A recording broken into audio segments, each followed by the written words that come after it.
আমরা গত 7 তারিখ আমাদের আমরা জানাতে চাই না যে মহিলাদের নতুন কমিটি হয়েছে, সেই নতুন কমিটি আমাদের অত্র বিদ্যালয়ে যারা প্রিন্সিপালকে অনেক বার্তা দিয়ে গেছে। যেহেতু আমার একটা প্রোগ্রামটি হঠাৎ হয়েছে, এই জন্য আমি নারা থাকতাম, সেদিন আমাকে যেতে হচ্ছে।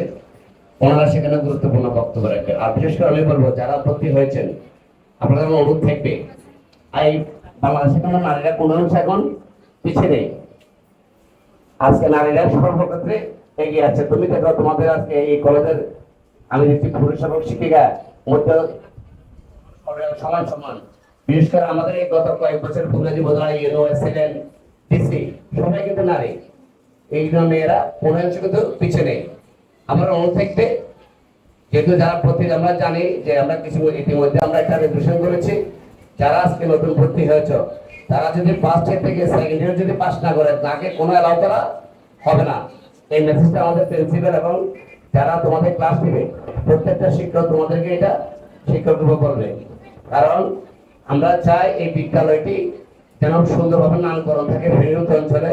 আর বিশেষ করে আমি বলবো, যারা গরিব মেধাবী অথবা তার অর্থের কারণে বই কিনতে পারতেছে না অথবা পড়ালেখা করতে পারছে না, আমাদের সাথে যোগাযোগ করবেন অথবা আপনার প্রিন্সিপাল মহোদয়ের সাথে যোগাযোগ করবেন। সেই ব্যাপারে অত্র গভর্নিং বডি পুরোটা সাপোর্ট দেবে। তো সুতরাং সেই ব্যাপারে কোনো টেনশন করার কোনো কারণ নাই। এই যেটা দুটা কলেজ দুটা প্রতিষ্ঠান এখানে ফুলগাজী বালিকা বিদ্যালয় এবং মহিলাদের পাশাপাশি এখানে সুন্দর একটা পরিবেশ আছে, পড়ালেখার একটা পরিবেশ আছে। আমি শুনছি নাকি গত বছর তারা ফার্স্ট ইয়ার সেকেন্ড ইয়ার পরে 200 আছে, তার মধ্যে 50 জন আসে, বাকি 150 জন আসে না।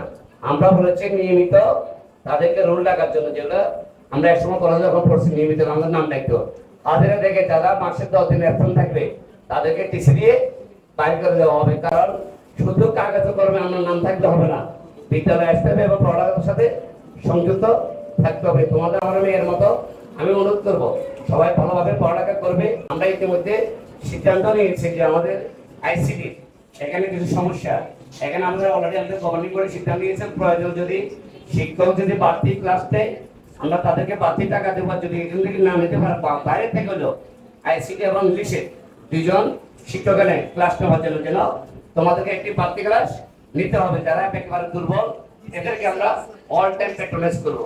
কারণ তোমরা আমাদের মেয়ের মতো, এখানে যারা অর্থবিত্ত, যারা অনেক কোটিপতি মেয়েরা কিন্তু এই বিদ্যালয়ে পড়ে না, যারা মধ্যবিত্ত এবং যারা গরিব এদের মেয়েরা পড়ে। আমাদের এই আমরা জায়গা যারা ফুলগাজী গার্ডেন্স, আমাদের ফুলগাজী গার্ডেন্স অনেক মেয়ে জাহাঙ্গীর ইউনিভার্সিটি এমন অনেক ডাক্তারি ভালো চান্স পাইছে। পড়ালেখার বিকল্প কিছু নাই। বিশেষ করে পুরুষেরা যেরকম ওরা বিভিন্ন ছেলেরা কাজে ব্যস্ত থাকে, কিন্তু তোমরা কিন্তু কাজে কোনো ব্যস্ত থাকে না, কোনো ফালতু আড্ডা মাড্ডা নাই। আড্ডা দেওয়ার সময় দেখা সবাই বাড়িতে থাকো, অন্তত পড়ালেখা করি মনোযোগী হবা। সেখানে আমাদের যত সাপোর্ট দরকার প্রতিষ্ঠান তোমাদেরকে দেবে। তোমরা আমাদেরকে প্রিন্সিপালকে বলবে, যেহেতু আমার বাড়ি ফুলগাজী, আপনার শ্রীপুর, এখানে আমার অনেক মেয়ে আছে। আদার যদি তোমাদের যদি কোনো প্রিন্সিপাল এবং শিক্ষকদের মধ্যে কোনো সমস্যা অবশ্যই আমাদেরকে জানাবে। যেহেতু তোমার যারা ক্লাস করেছে, কেন আমার মেয়ে আছে, আমার ভাইটি আছে, আমার বোন দেখতে পারে, সবাই বলবা। আমরা জানি অনেকে নাকি কলেজে আসি আবার সাথে সাথে বাইরে যায়। আমরা অলরেডি সিসি ক্যামেরা নিয়ে আসতেছি, তারা যদি ক্লাস চলাকালীন যদি কোনো মেয়ে বেহারে যায়, যদি কোনো কারণ ছাড়া পরের দিন তাকে আর নো এলাও করা হবে না। তুমি বাড়ি থেকে বলে আসবা যে এখানে তুমি ক্লাস করতে আসছো, কিন্তু তুমি বাইরে যাই তোমার বান্ধবী আড্ডা দেবো, এই সুযোগের প্রতিষ্ঠানে থাকবে না। একেবারে নবীনবরণ করবে আমাদের অ্যাডেক কমিটি, সেখানে আমরা সুন্দর একটি প্রোগ্রাম করবে। সেখানে আমরা ওইখানে আমাদের যে নতুন বডি যারা আসছে তোমরা দেখবে, এরা তোমাদের যারা আমাদের ফুলগাজী কজন আছে দেখি, ফুলগাজী কজন আছে, ফুলগাজী উপজেলা ৭৭ আছে, ফুলগাজী উপজেলায় বাইরে বেশি না, পরশুরামের কজন আছে, পরশুরামের অনেক। আর ফেরি কি আছে একেবারে লিমিট, 1-2 জন আছে। কেমন?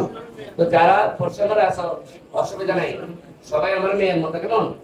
তোমাদের কোনো সমস্যা থাকলে তোমাদের কমিটিকে যে প্রিন্সিপাল মহোদয়কে জানাবে, তোমাদের মাথার মধ্যে ফ্যান্স হবে। আমরা যখন ফুলগাজী কলেজে পড়ায় করছি, এখানে মাথার গাম পাইনি, কিন্তু সবচেয়ে টিনশের ঘর একেবারে ডাউন। তখন ক্লাস করতে যারা তোমার আমাদের যারা গার্ডিয়ান আছে, তোমাদের অভিভাবক যারা লিমিট আসছে, আর অনুত্তর আপনারা যারা অভিভাবক আছেন, একটা ছাত্রছাত্রীর পিছনে মা ভূমিকা সবচেয়ে বেশি থাকে। কিন্তু বাবারা অল টাইম সকালে 12 রাতে 10টা 11টা বাসা যায়।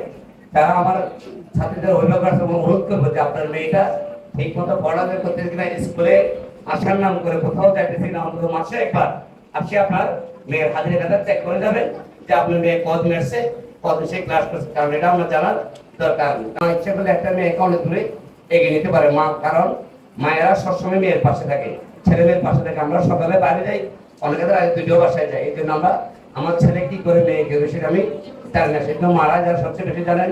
যারা আসলে আমাদের অনুরোধ থাকবে যে প্রোগ্রামটা হবে, সেই প্রোগ্রামের আগে আমরা যেহেতু আগে বছর লাভ প্রোগ্রাম অনেক সেন্সিবল মহোদয় এবং বিশেষ আগামীকাল থেকে ক্লাস শুরু। এক মাসে তারা কি শিক্ষা নেয় আমরা দেখবো। আমাদের এই কলেজের টিচাররা কি দিয়েছে আর ছাত্ররা কি গ্রহণ করেছে সেটা আমাদের কাছে আমরা দেখবো।